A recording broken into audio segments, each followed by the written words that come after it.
Good morning, 7th grade. Today is our first school day of the new year, January 4th, 2021.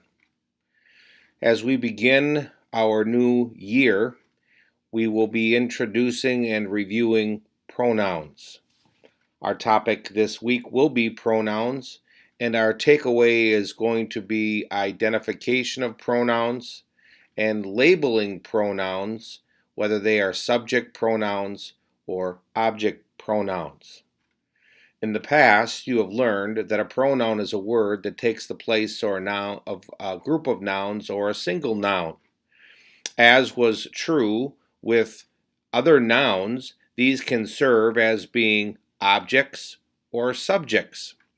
So, when we talk about subject pronouns, we're talking about a word that is taking the place of another word to serve as the subject of a sentence. Likewise, an object noun, such as would be the object of a preposition or the object in a sentence or an indirect object in a sentence, these pronouns are used in that capacity. As we look at the examples that are listed for us here in the middle of the page, I notice that he serves as the subject of the sentence, and because he is a pronoun, it is called a subject pronoun. They enjoy the movie. They is used as the subject of the sentence, therefore it is called a subject pronoun. The last two sentences give us examples of pronouns that are used as objects. The first is a direct object. Tara opened the book and read what? It. David gave the tickets to us. In this particular sentence, it's used as the object of a preposition. And this is one of the points of emphasis that we would like to have for today. You will notice in the right-hand side of my screen, I have listed often follows a preposition with arrows pointing to the objects. And this is what we need to be remember as we're seeking to identify whether the pronoun in the sentence is going to be a subject or an object. And this is where all of the work that we did prior to this point in our school year is going to come in extremely handy, because we've already identified nouns and we've identified how they serve in the sentence, and we've identified verbs and prepositional phrases. And so now we'll be approaching in much the same way, and then we'll be able to identify now whether these are nouns or whether they're pronouns. Some of the most common pronouns are listed for us here above the blue line in the middle of the page. Again, just as was true with other nouns, these can either be singular or they can be plural. And we'll notice that in the sentences with the verbs that go along with them, because they will be matching in tense.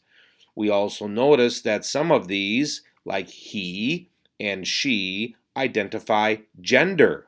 Some have no gender, we call them neutral, like it. So, as we look at the sentences that are at the bottom of the page, we want to be paying very careful attention to the parts of the sentence, and that's where we're going to finish our short lesson for today using these 8 sentences. You will notice that I have color-coded all of those things that we have talked about previously, and I'd like for you to color-code them or to label them as we go through the sentences, and then it will make our work with pronouns totally review, because we will notice that they are already a part of the sentence that we have studied in the past.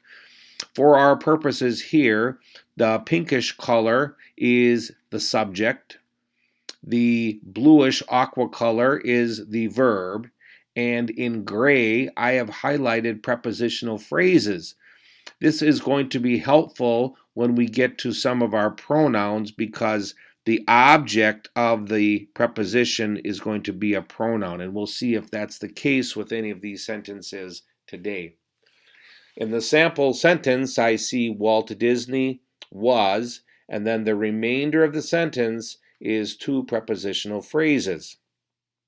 For now, I'm not putting anything on the blank I'm leaving those empty. Number 1, subject Walt Disney. 2, may be. And lastly, the third part of the sentence is a prepositional phrase.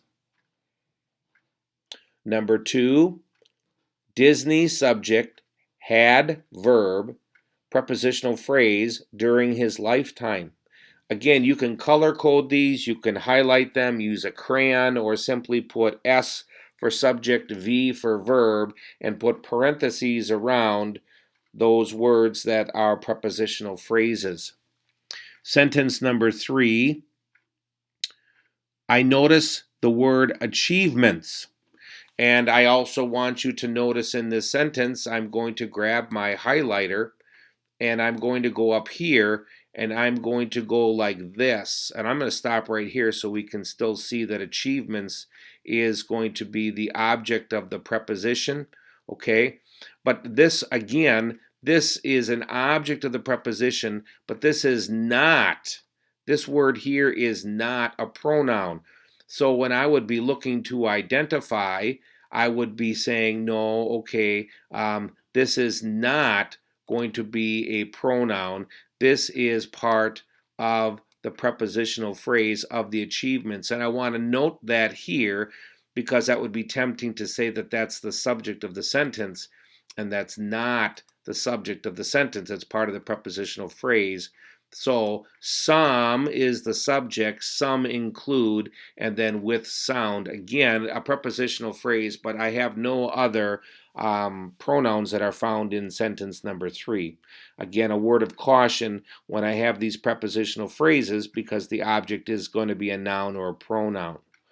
4, cartoon characters, subject, verb, made, prepositional phrase, around the world. Sometimes this is used as a compound. Sometimes people might separate that and say it's only characters. It doesn't make a big deal of difference.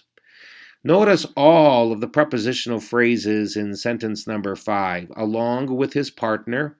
Remember sometimes that they're separated from the beginning of the sentence by a comma. To life. And then a compound preposition such as Donald Duck, Goofy, Pluto. Again, doesn't leave much left in the sentence, does it? Subject, Disney, verb, brought. And some of you are saying, I know that characters would be the direct object of the sentence, and you would be absolutely correct. Sentence 6, studio, subject, verb, makes. Number 7, Disney, subject, a verb phrase, helping verb is credited, and then ending with a very long prepositional phrase. And lastly, sentence number 8, subject, film, verb phrase, was called. Now we notice these sentences are not a lot different, or they aren't different at all from the sentences that we've been studying since the beginning of the school year.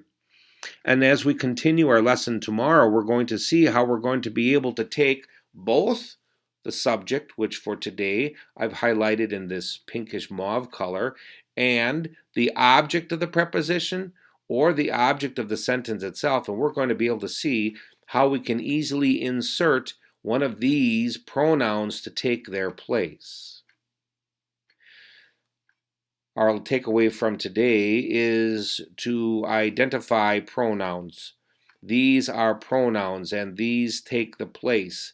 And what we've done for the first part of our lesson is simply gone and reviewed and identified the parts of the sentence.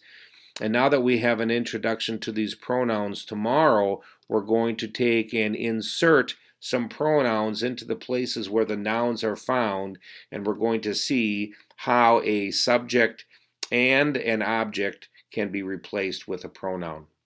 That's it for today's lesson. Again, there's nothing else to write on this page or the following pages. We'll take care of those items as we continue our video lessons. Have a great first day back on this Monday.